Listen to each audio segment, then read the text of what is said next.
Yes, sir. Yes, sir.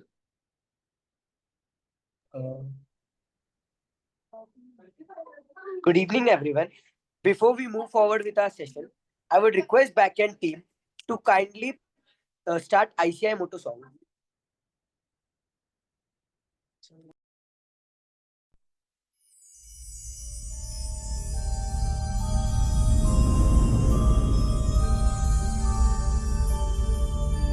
य एष सुप्तेषु जाग्रति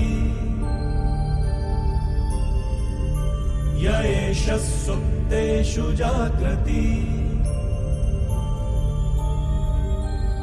कामं कामं कामं कामपुरुषो पुरुषो निर्विमाणः निर्विमाणः तदेव शुक्रदब्रह्मा तद्ब्रह्मा तदेवामृतमुच्यते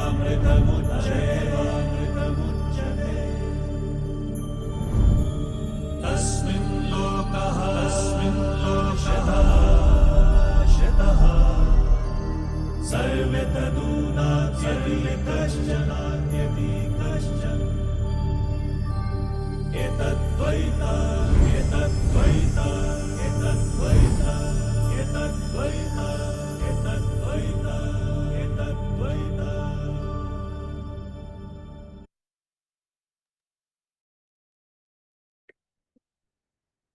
Can the backend team please provide video access?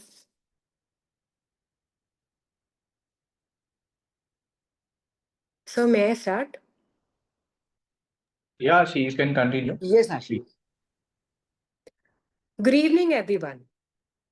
I am Ashi Chirania, Managing Committee Member at Vikasa, and it gives me immense pleasure to welcome you all to a series of Gyan Yagna, Knowledge Beyond Borders, an initiative by Vikasa of WRC of ICI. Gyan Yagna series is crafted to help us explore knowledge domains that shape us as future professionals, from building a strong conceptual foundation to applying that knowledge in real world. We are conducting an insightful session on valuation, the intelligence behind investment, aiming to decode valuation tools and financial ratios, learning to value debt, startups, and intangibles, staying ahead with investment driven skills. We already had lit the flame of this journey through sessions on introduction to valuation, financial statement analysis, valuation approaches, and ratio analysis. Today, we move to the crucial field of startups. Tonight's session, Startup Investing and Valuation, Navigating Growth from Seed to Scale, will be led by CA Shruti Deo ma'am, whose expertise will guide us through this exciting frontier of valuation and entrepreneurial finance. To formally commence the event, I now would like to call our Vikasa Chairman, CA Jitendra Saglani sir, for the welcome address. Thank you so much, Ashi, Chairman of the region, very respected CA Ketan Sayya sir. Today's speaker, CA Shruti Dev, who belongs to Nagpur and is now based at Mumbai. Team Vikasa, I see Ashi, Madhur, a couple of more members there, and all my dear students. A very good evening to everyone, and I welcome you all to this series of on valuation. Today we have speaker Shruti Dev would be talking on the topic, which is startup valuations, the investment in various levels, and how to value a startup. So, friends, interesting series going on, and I believe that this particular topic is very relevant when it comes to students because now students also not just wish to become, say, compliance professionals, but they wish to become entrepreneurs. And this topic is of utmost importance for them. So I think this would be an interesting session. I also look forward to learn a lot from today's session. And thank you so much, Shruti ji, for confirming on a single phone call and also say having the structure ready with you for the particular topic. Friends, we have day after tomorrow one more session on valuations, which would be taken by CA Gaurav Sukhija. And that would be basically valuation of debt. If I'm not wrong, it's valuation of debt. And we have the valuation of intangibles also happening wherein CA Gaurav Sukija would be taking that session. So I look forward to you all and request to stay connected with the efforts of Vikasa WRC. And we also have an industrial visit, that is educational tour, which we are going to Ahmedabad. So IIM's Ahmedabad is the target. Gift City is other location. And apart from that, we also have the iHub, which is again an incubation center. The three, say, significant say educational visits that will be happening at Ahmedabad. And apart from that, we also wish to go to SOU, that is Statue of Unity. This is happening on 10th of July. We'll be departing from Mumbai on 10th of July. 11th to 12th is the date when we'll be covering these two cities, and then we'll be back to Mumbai. So I request students who wish to join for this educational tour do come up, because it's not just a wonderful learning opportunity, but also a networking option, rather an event to network. And I think I would conclude on this note that tomorrow is a Chartered Accountants Day. So wish every student and every member who has connected through this particular program a very happy Chartered Accountants Day on the eve of Chartered Accountants Day. With these words, I look forward to a very happening session today with lots of learning. Thank you so much. Over to you, Ashi. Thank you, sir, for inspiring words and vision. Following that, it is my honor to invite our WRC chairman, C. Ketan Sayya sir, to deliver the inaugural remarks. Thank you so much, Asi, for your kind words. Chairman Vikasa from the city of Orange and even speaker from the city of Orange, who is having a rich experience of handling the large branch of WIRC as a past chairman of Nagpur branch, also twice Vikasa chairman of Nagpur branch, and now so much dedication I see in his entire journey up till 4 months, that newer concepts and newer programs are being introduced. And one amongst them is the Gyan Ganga, which is happening on valuation. I see Ajinkya, I see Madhur here. Again, the entire team is very, very dedicated. We are fortunate to have the young, dedicated team here at Vikasa. Shruti is, taking up today an interesting topic.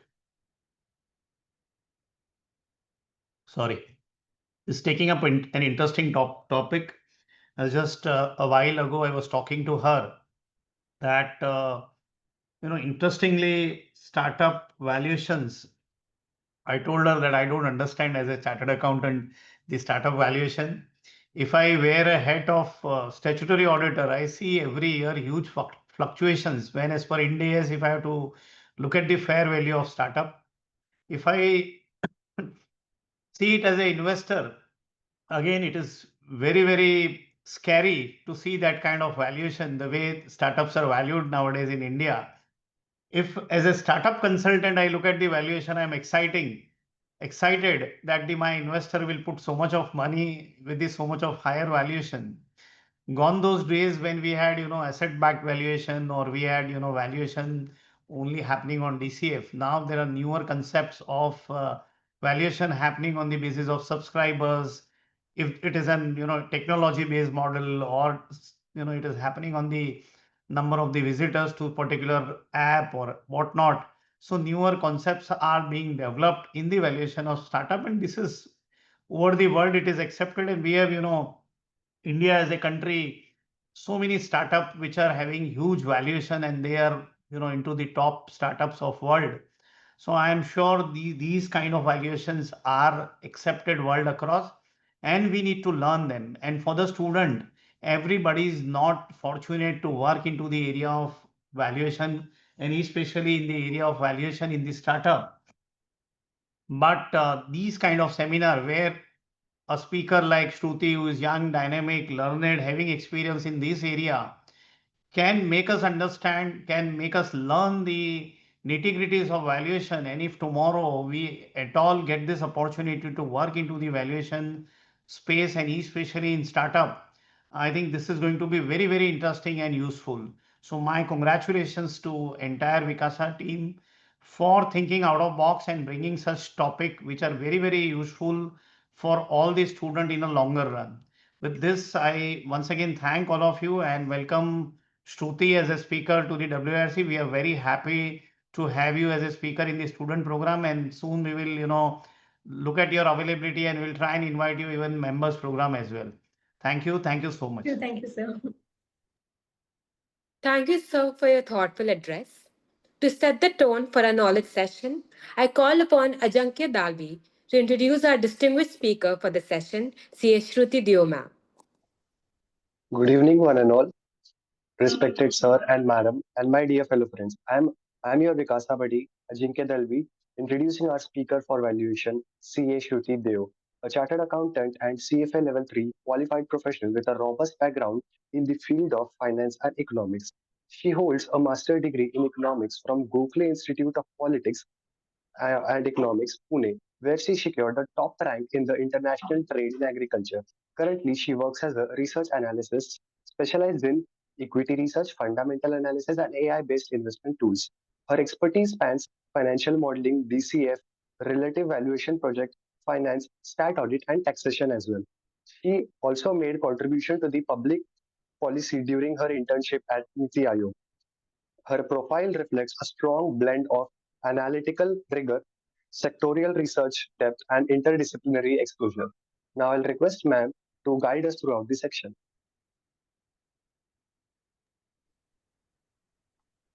Hello, everyone. Thank you very much for the warm introduction, CA Jitendra Sanglani sir and Mr. CA Ketan Sayya sir.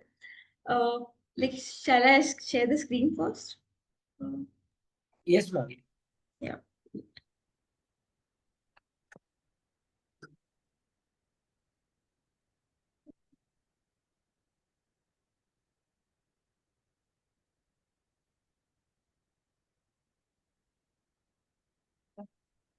So a very good evening to all of you, and it's truly a pleasure to be here today. And I'm very excited to deliver this seminar. And as Sir mentioned, today is the eve of CA Day. So let me start by wishing each and every one of you a very happy CA Day in advance. Now, before I dive in, I would like to extend my heartfelt thanks to all the Vikasa members, the student community, and especially to CA Jitendra Sangrani sir for giving me this wonderful opportunity. Thank you so much, sir. Now, startup is no longer just the buzzword. It's something very real, deeply embedded in our everyday lives. Think about Uber, Blinkit, Zepto. Startups like these are shaping how we commute, eat, and live. They are not just out there, they are in here, part of our every minute. And as chartered accountants, it's crucial that we not only understand this shift, but also participate in it actively. And the good news is, we already are. So just a few months ago, I had the opportunity to attend the ICI Startup Monthly event, and I was genuinely amazed. I saw CAs who are founders of innovative companies, CAs who have become angel investors, and CAs who are supporting startups through financial strategy, compliance, and valuation. It was just a proud moment for me to see our community stepping into such dynamic roles. Now let's dive in.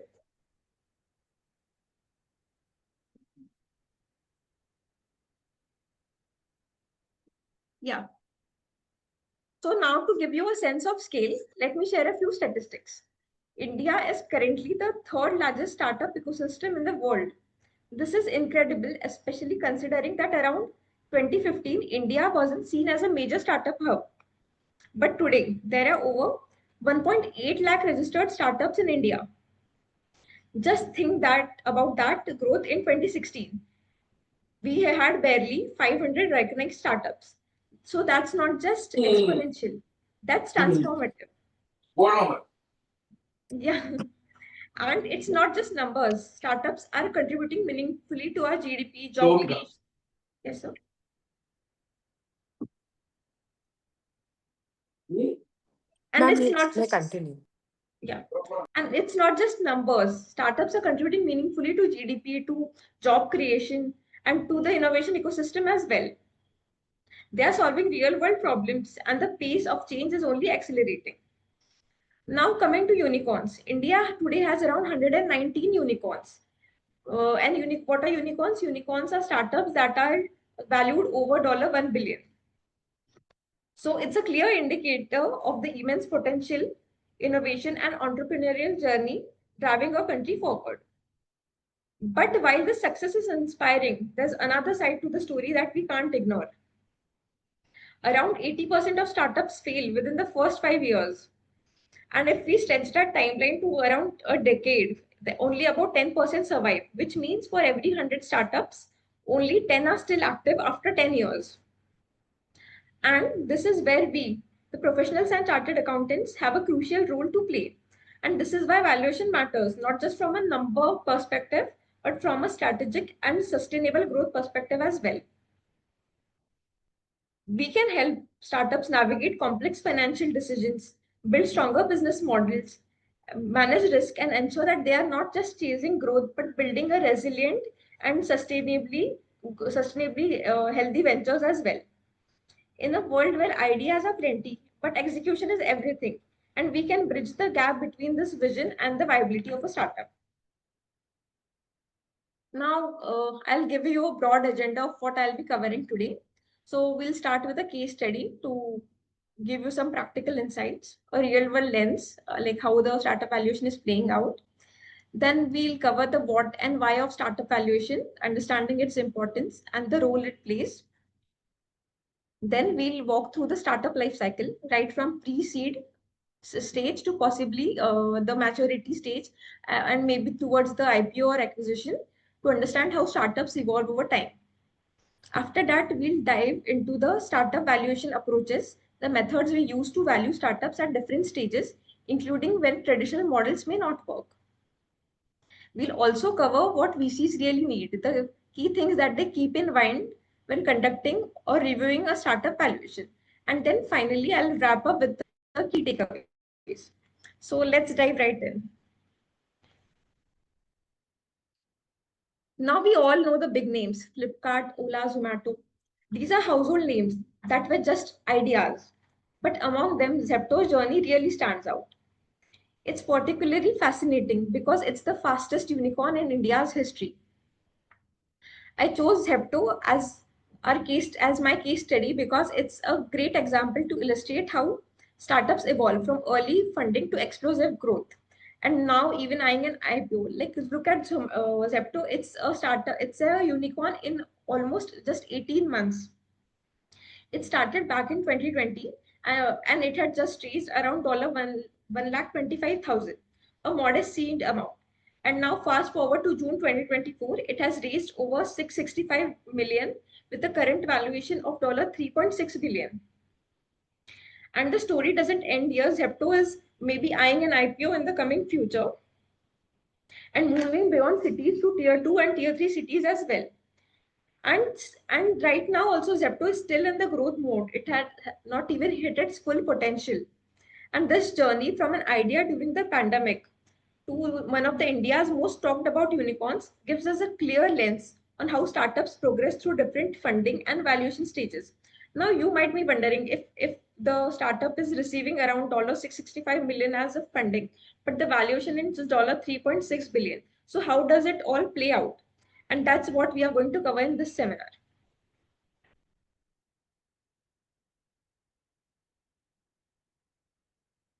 So before diving into the valuation, we need to know what is a startup. And from a perspective as finance professionals, we look at startup not just through the numbers, but also the potential. So what exactly is a startup? A startup is not your regular neighborhood business. It's not the clothing shop you visit to buy some top or jeans. It's not just a small business. As per the Department for Promotion of Industry and Internal Trade (DPIIT), an entity is considered a startup if it has been active for up to 10 years from the date of incorporation. It is registered as a private limited company, partnership firm, or LLP. And most importantly, it is working towards innovation, development, or improvement of products or services, or has a scalable business model with high potential for employment generation and wealth creation. Now, this is particularly important because not every newly established business is a startup. The business should focus on innovation and scalability as well. And also a quick clarification. Sometimes people ask, Ola is 10 plus years old or Nika is listed and even Ola is listed for that matter, but are they still startups? The answer is the term startups is also used in a broader umbrella sense. So while they may have moved from the early stage criteria, they still operate with the dynamism, scale, focus, and innovation mindset typical of startups, especially in how we discuss and analyze them in the business and investing world.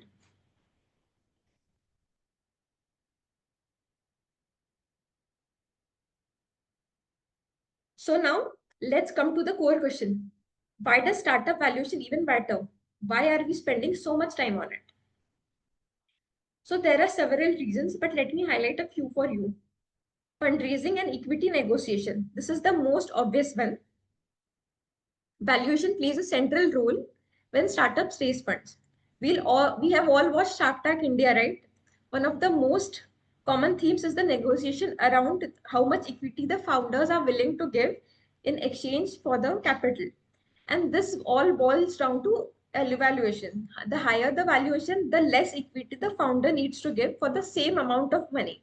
To illustrate, so for a 1 crore investment, whether the founder gives up 10% or 20% equity depends entirely on the valuation.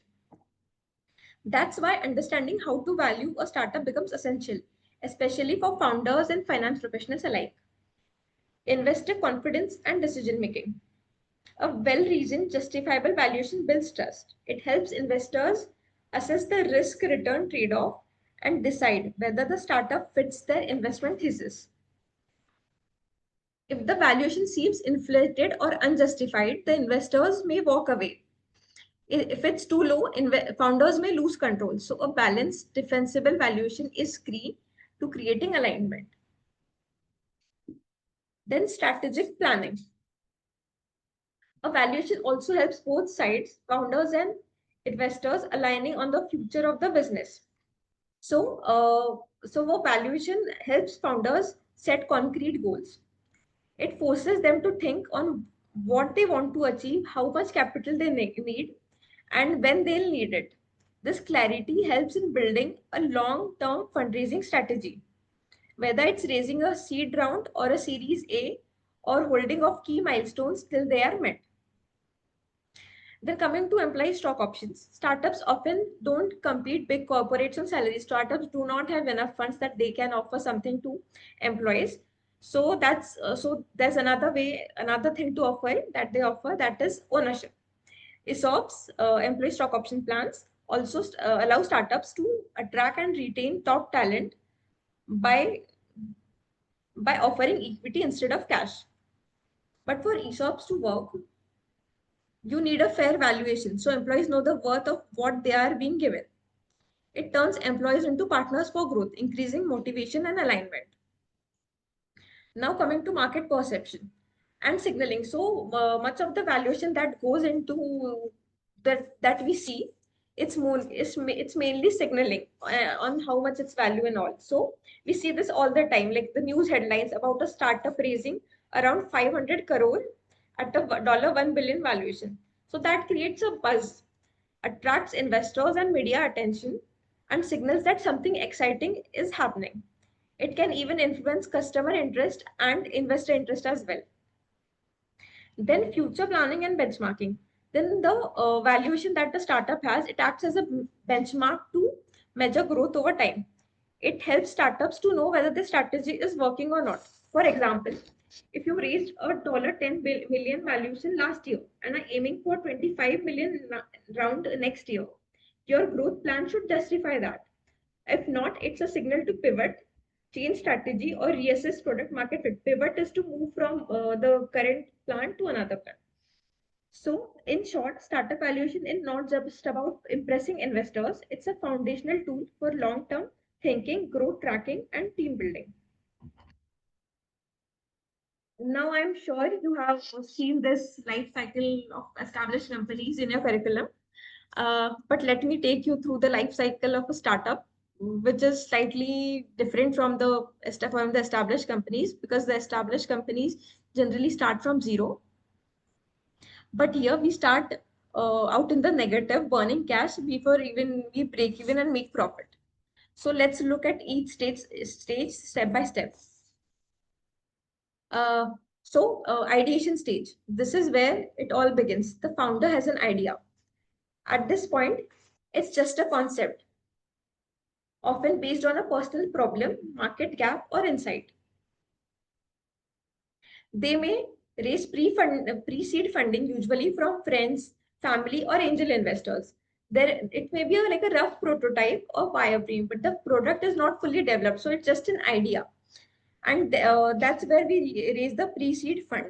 And now we move to the validation stage. In the validation stage, the founder needs to evaluate whether the idea that he or she has, if it has some demand at all or no. They create a minimum viable product, a basic version of the product to test with early users. So they test with around 100 200 users to give who give real feedback to them. Then the goal is to find the product market fit. At this stage, a small core team is often built: tech, design, or marketing.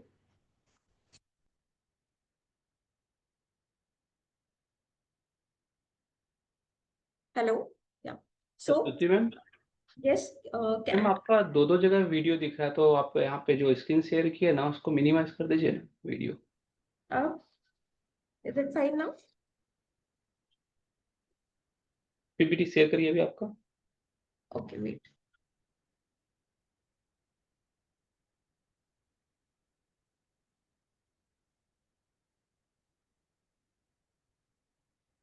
नहीं, अभी आपका दो जगह video share हो रहा है। मतलब आप एक लैपटॉप के थ्रू कर रहे हो, जो कैमरा है वो, प्लस जो आप कैमरे में जो पीपीटी के साथ में वीडियो आ रहा है।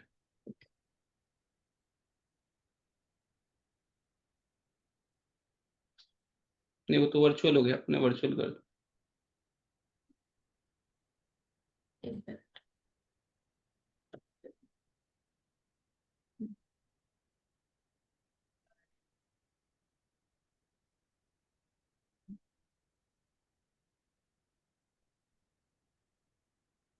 मैम जब भी आप स्क्रीन शेयरिंग करने जाएंगे ना, तो सिर्फ आपका स्क्रीन शेयरिंग करिए। आप पूरा स्क्रीन कर रहे हैं, जो पीपीटी है ना आपका शेयर करते रहे, वही करिए। आप पूरा स्क्रीन शेयर कर रहे हैं।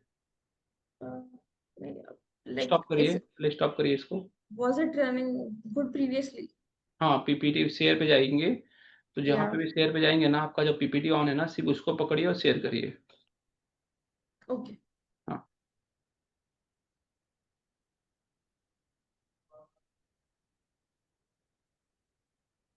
Now it's fine. Yes. Yeah, thank you so much. Thank you madam. So where was I? I was at the validation stage. So as I said, in the validation stage, the founder builds a prototype and a minimum viable product to check the product market fit.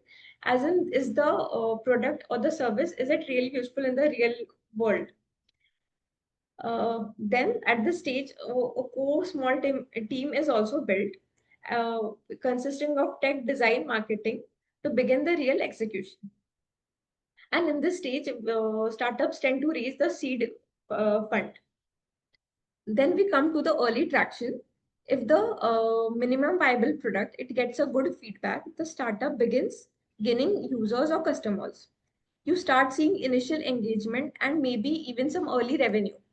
But it's still a burn stage. The startup is still incurring a lot of expenses. And the startup is earning more, is burning more than it's earning. So there's no profitability. But this is at the stage where it raises Series A funds and it's about to break even or to start making profits. Now coming to the growth stage. Now the startup has some momentum, like people are recognizing it, people know about it now.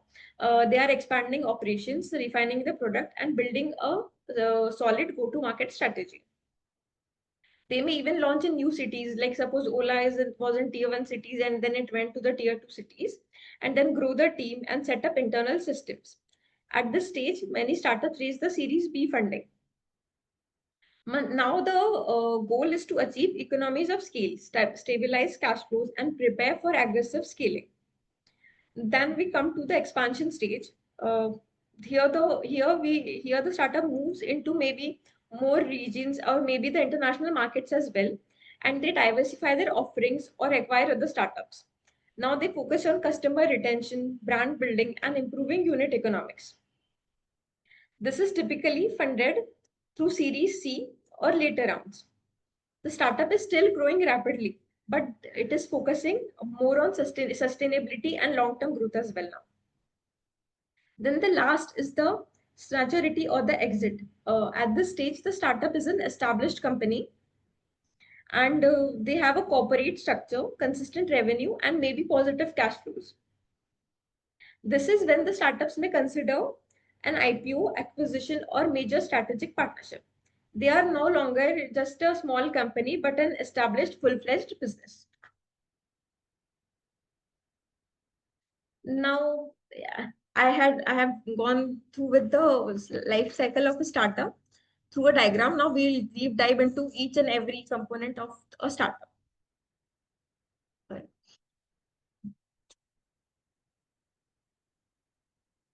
So remember, as each stage the valuation evolves and the challenges change too, and this which is why the understanding all of its journey is so important.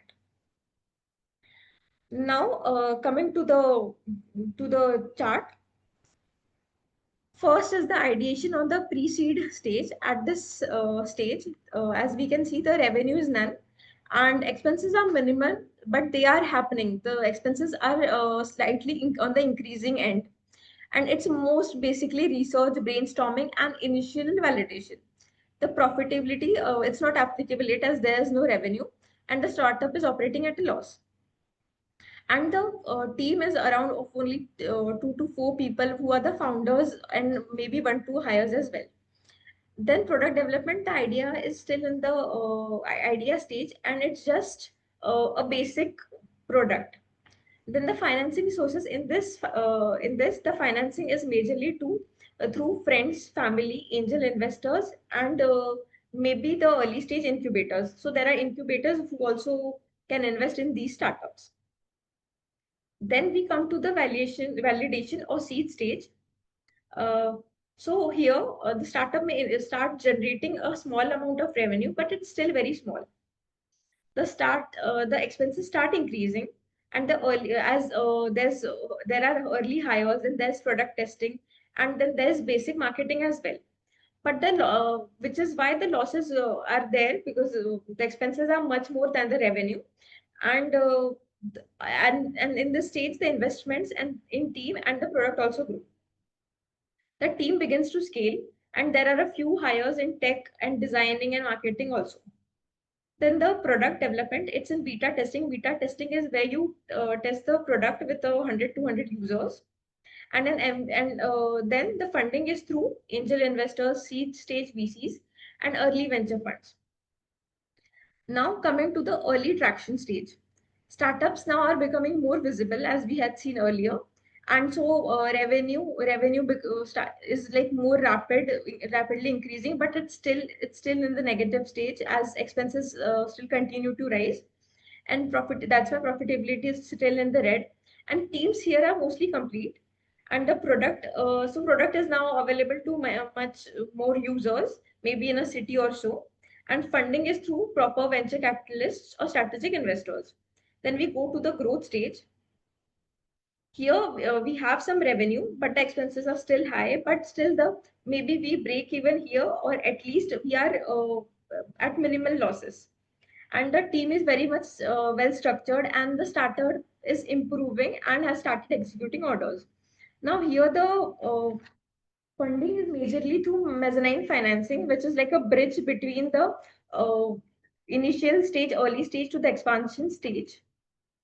And this is also the almost the last round for the venture capitals to involve before PEs or public markets enter.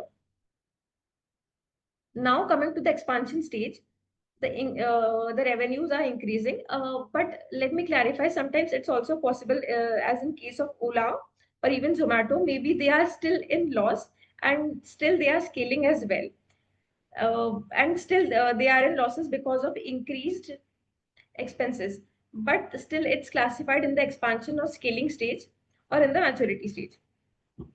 Then the profits, so there might be some profits or no, and the team it's complete, and then there are departments starting to happen as well. the startups are making more orders, or maybe going into new ventures as well, and the funding is majorly through strategic investors or IPO. Now coming to the maturity stage, so here the revenues are established or stable, and the expenses are managed effectively, efficiently, and economies of scale are available. The profitability here is achieved, and the profits are slightly growing like as day passes. Team and structure, it's fully and developed. There are departments and heads, and it's a proper corporate structure. And the product development, it's still ongoing, and as startups never stop innovating, and they might get into another vertical business, or there may be horizontal integration as well. And but they do not require such huge funding amount, because it can also be sustained through their own profits as well. So as you can see, each stage reflects different priorities, risk, and funding needs. And as CAs, this understanding is key to making sense of startup valuations.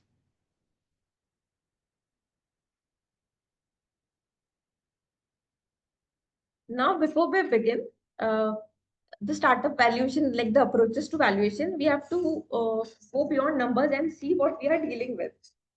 So, as you can see, there are two boxes, the preliminary question and the key observational areas. So, the preliminary questions are majorly about what is happening within the startup, and key observational areas are what's happening around the startup in the market and the ecosystem. So, first, the preliminary questions. They are specific to the startup itself, its core idea, execution, ability, and viability. So we start by understanding the business plan, what problem they are solving, because we need to understand what the startup is trying to solve. And then comes the proof of concept, that like, has the idea been tested, like will it really work in the real world. Then the beta testing results, which gives the actual user feedback, like did it work as expected, like what the founder had planned, is it working as per that, or there's still an issue. Then there are regulatory approvals. This is crucial for certain sectors, like maybe healthcare, or maybe defense as well, or maybe fintech as well. Then key customers. The startups should also focus on who they are targeting. And everyone is not a valid answer, because the marketing also depends on who the target audience is. Then the supply chain, and supply chain is not just regards to how their product reaches the consumers. It also about how the startups acquire the raw materials and everything that they need for the product or the service.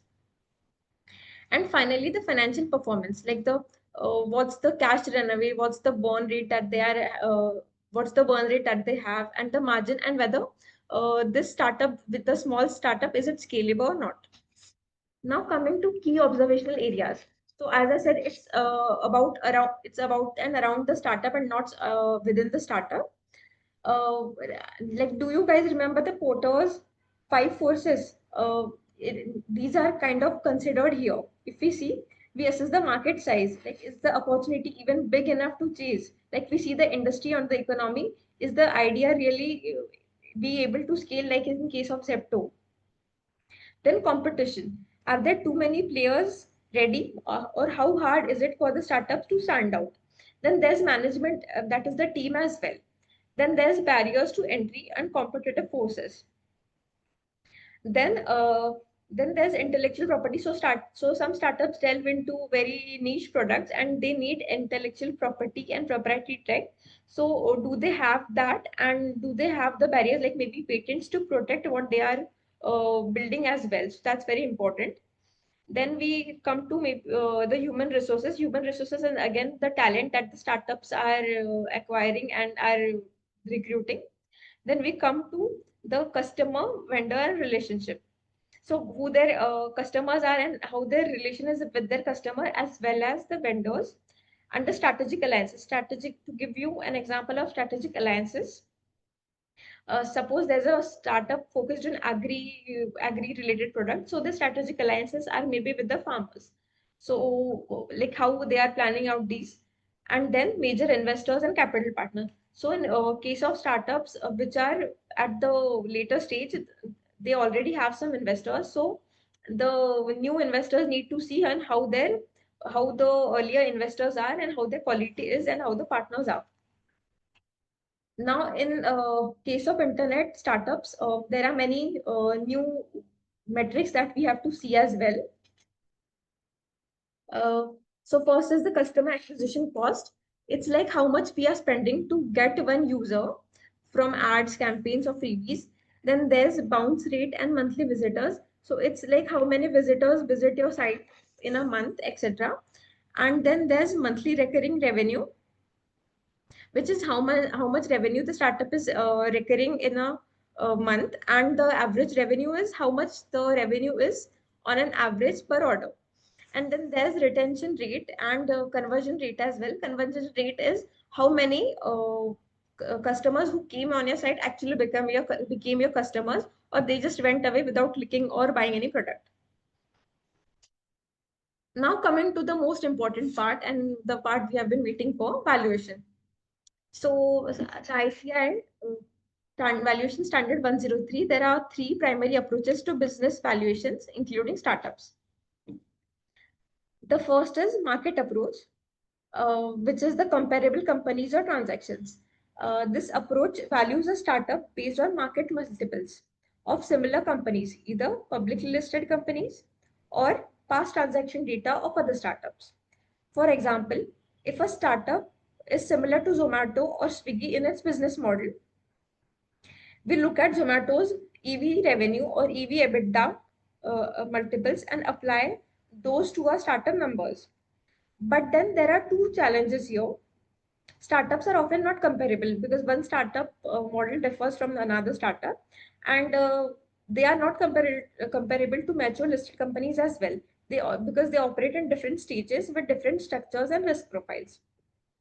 Also, startups scale very differently, so the future potential can't always be captured by current or historical multiples of these listed companies.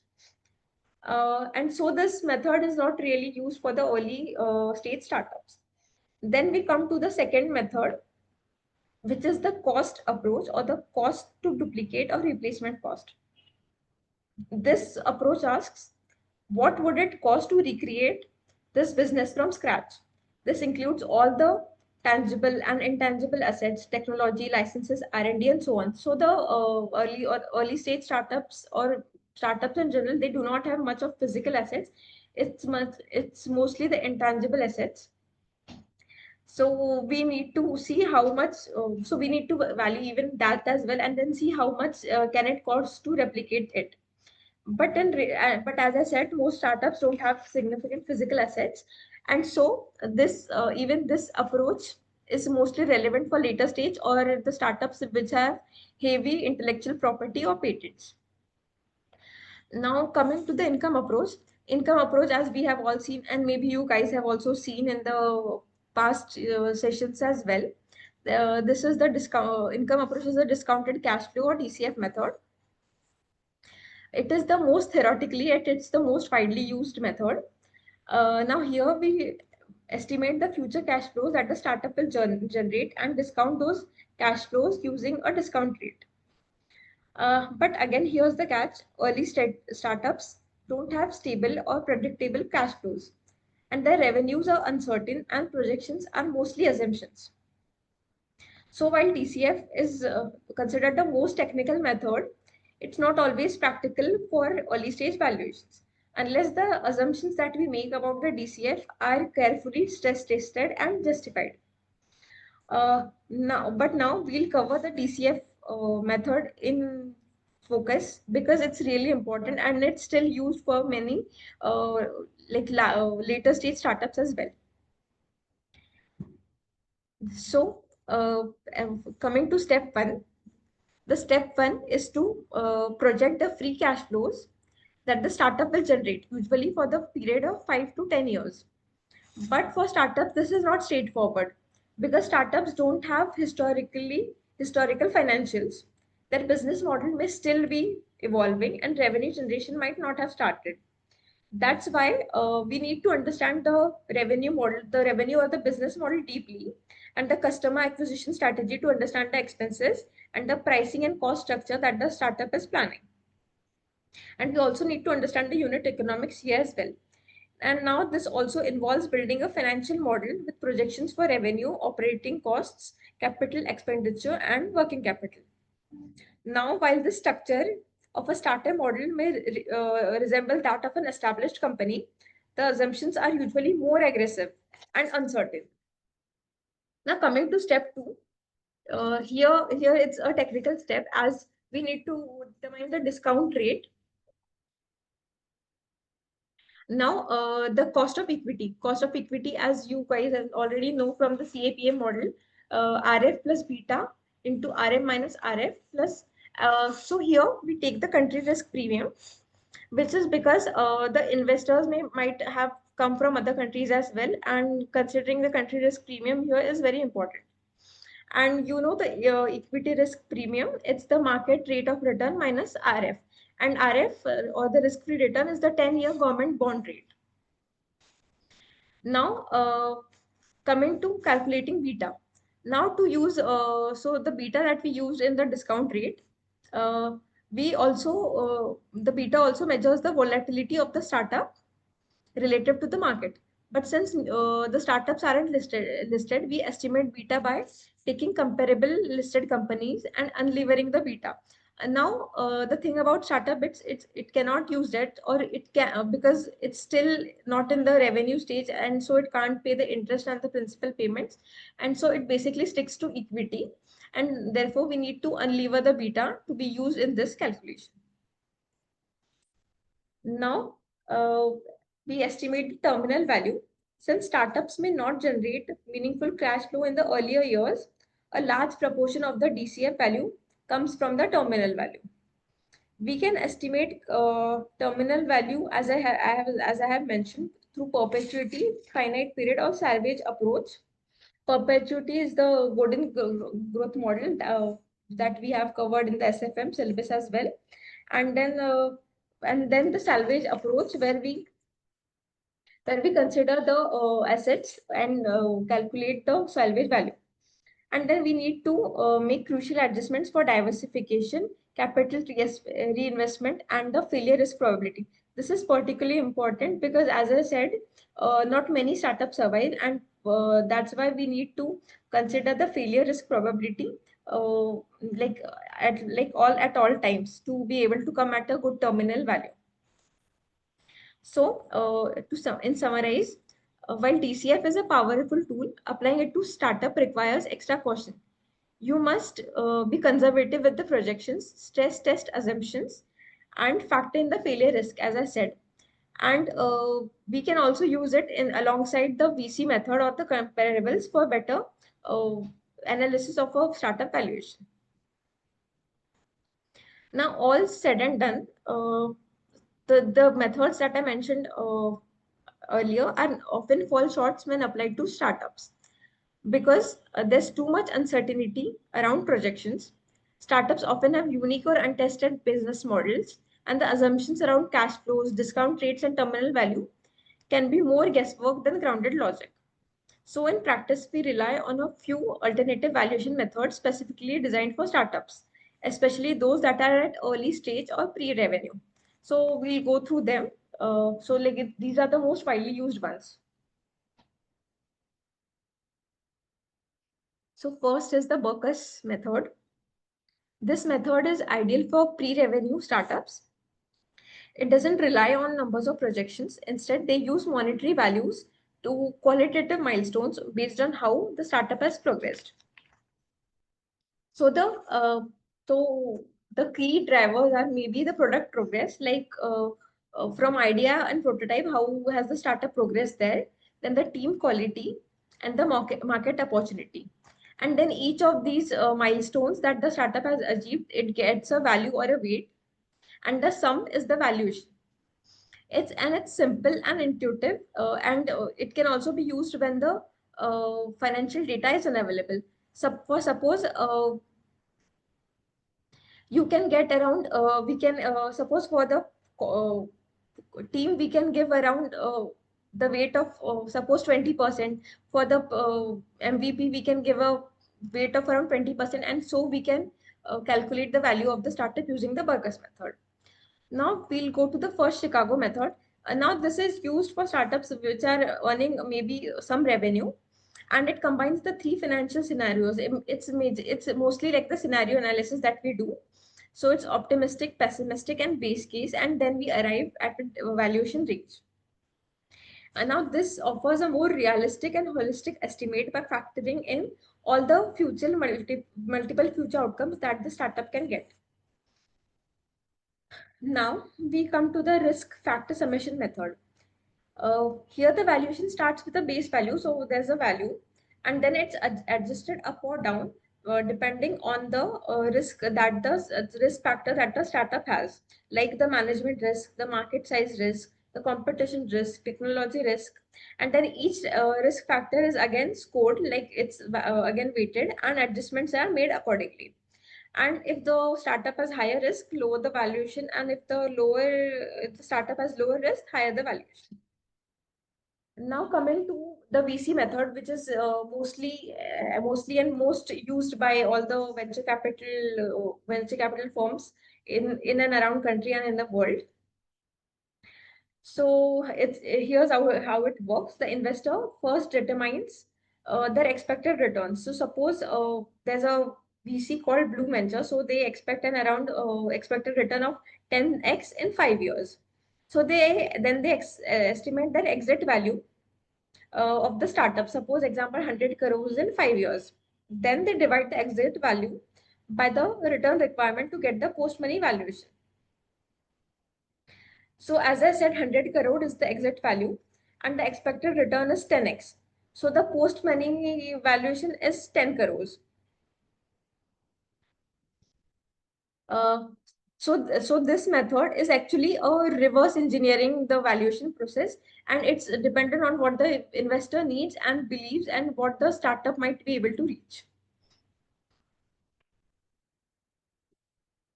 Now we have seen most of the methods that are used in the startup valuation, but when to use which method is very important. So as you can see in this table, I have classified the startups if they are earning revenue or not, and if they are in the early stage or in the later stages. So in the early stages, we use the Burkus method, the risk factor method, and the VC method because there's no revenue and it's mostly the quality of the team. And so the Burkus method is more useful. But if it's early stage and there's some revenue, if it's such a business idea which can make revenues from the very first year, then we use the first Chicago method. Then coming to the later stages and still they have no revenue, but they have heavy investments, we can use the cost to duplicate method. But when revenues are present, we can definitely use the DCF on the comparable market approach. Now, so in short, as the startup matures, we go from qualitative to the quantitative methods. Like from like the early stages, we focus on the founder vision, but then we start focusing on the real financials. And as financials professionals, we need to be flexible enough to switch methods based on the startup's context. Now, this has all what we have learned, and this has all been the theoretical knowledge. But then, what do VCs, the venture capitals, check or look out for in the real world? So the VCs look out for the TAM, SAM, SOM, which is the total addressable market. So I'll explain this with the help of an example. So take the example of Ola. So for Ola, the TAM, that is the total addressable market, is all the ride-hailing revenue globally. Okay. Then we'll come to the SAM, which is the serviceable available market.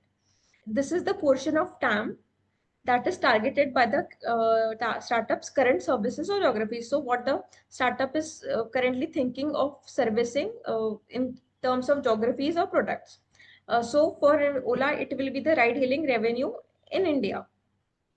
Then coming to the serviceable obtainable market or SOM, this is the realistic share of the startup that they can capture in the near term, maybe in 1 or 2 years. So this is so for Ola, this is the achievable market, maybe in Mumbai or Bangalore or any metro cities. So, and this is a very typical VC jargon that is used in the startup world. Now the founding team. So the VCs bet heavily on the founding team. So they do not just invest in teams. They do not just invest in ideas. They invest in teams as well. And the clarity of vision, the complementary skill sets of the founders, the past experience, and the passion, and also the coachability. Like if the founders are willing to listen and learn, this is also very important for the venture capitals. And if the product wants to pivot, a great team, if it's a good team, they can adapt and they can move forward. And that's why maybe the team ranks higher than the product sometimes. Then coming to the product market fit, this is very important because this is a make or break, because the startup with the product has to adapt to the market. And this consists of, is there consistent demand for the product? Do users keep coming back, and are people willing to pay for that idea? Then VCs look for real traction, and like they look for if really people are engaging with their product, and it's not just an idea on a pitch deck. Then if it's then the retention or and traction metrics as well. So as I said, the conversion rate, that is how many customers that are visiting the website actually become the customers. So it's the retention rate that is important. Then the past investment rounds and cap table. So the investors also look who has already backed the startup. So the previous VC or angel investors, the valuation at the last round, and the cap table, the capital table, and who all have invested, and what is the equity dilution that the startup can do. It's all very important. So yes, the valuation and the financial models matter, but the real world of VC is more people centric and vision driven. And the market is growing, and if the market is growing and the traction is visible, that's when the VCs write the checks. So now we have seen the full picture, like from the valuation methods to the uh, valuation methods to startup life cycles. Now the big question is, where do we come in here? So as chartered accountants, we are not restricted just to the taxation and the audit part, but we are now actively involved in the financial modeling and in the in the value and in the valuing of the startups. And then we also prepare the valuation reports, and then the investors can decide if they want to fund it or not. And then it's our due diligence and risk advisory, looking into the financials, compliances, regulatory approvals, and everything that builds confidence. Then many startups also hire CAs as CFOs or controllers, especially in early stages, to bring the financial discipline and rigor that is needed for the startups to survive and to grow and flourish. And now investors and now CAs are increasingly becoming founders too. So we never know. We can also be a founders. For example, there's Aman Gupta of Boat. Now, now we have seen that valuation is mostly a science, but then it's also an art, because startups are a bet on the team and vision. They are because valuation ultimately is not just a science of formula. We so the valuation that we have learned, it's just a tool, and we need to apply it using our own frameworks, and we need to trust our judgments. And we also need to know if we believe in the vision of the founders, and is it possible that the startup idea will boom. And then we come to the numbers, because numbers are just inputs, and numbers can be adjusted and assumptions can be tweaked, but the true value lies in how real and credible the narrative of the startup is, and how they are able to scale up and ultimately become a successful startup. Now to conclude, I would like to say the final message, that it's always seems impossible until it's done. It's given by Sir Nelson Mandela, sir. And startups are a proof of that. What looked impossible a few years ago is now Zepto delivering in 10 minutes, or UPI transforming payments, or maybe Ola, which comes in maybe 1 2 minutes to drop us to any location that we want. And so I hope this seminar helped you in knowing and getting a brief of about what the startup is, what the startup world is, and how we are playing a major role in the startup valuation and helping startups to grow. Now, thank you very much for your attention. And now I'll open the floor for questions. Thank you.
So like if there are any questions, yeah.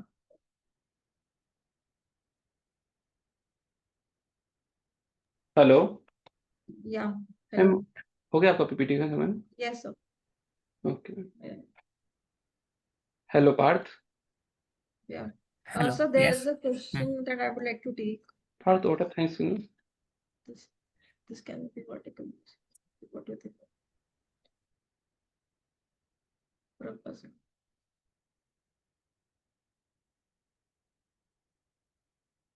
Hmm.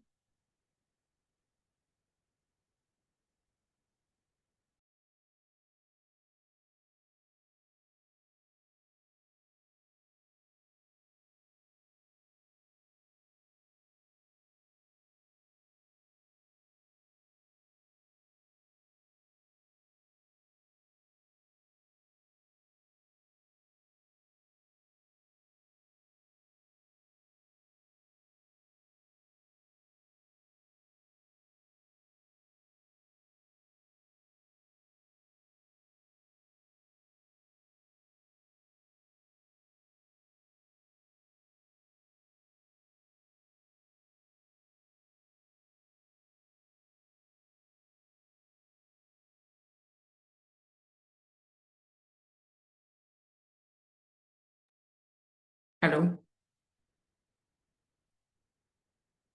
Ma'am, there are a few questions to the students in the question box. They are asking that whether a student after articleship should opt for valuation for industrial training. Great. Yeah, for sure. If they are interested in, yeah, am I audible, right? So Yes, for yes. sure, if they are interested in valuation and if they found it particularly interesting, they should definitely go for valuation for their industrial training because it will give them a more practical insight at an early stage. So it's always helpful. What are the future prospect potentials after clearing CA and what are the potential growth to continue in valuations after qualifying chartered accountant? So many venture capitals now hire CAs for valuation. So that's one field that we can get into. And then there's valuation for regular companies as well. So that's another field that we can get into. But now it's up to us where we want to get in. Like VCs is particularly focused on startups, or then or we want to get into the established company. So that's for us to look out for.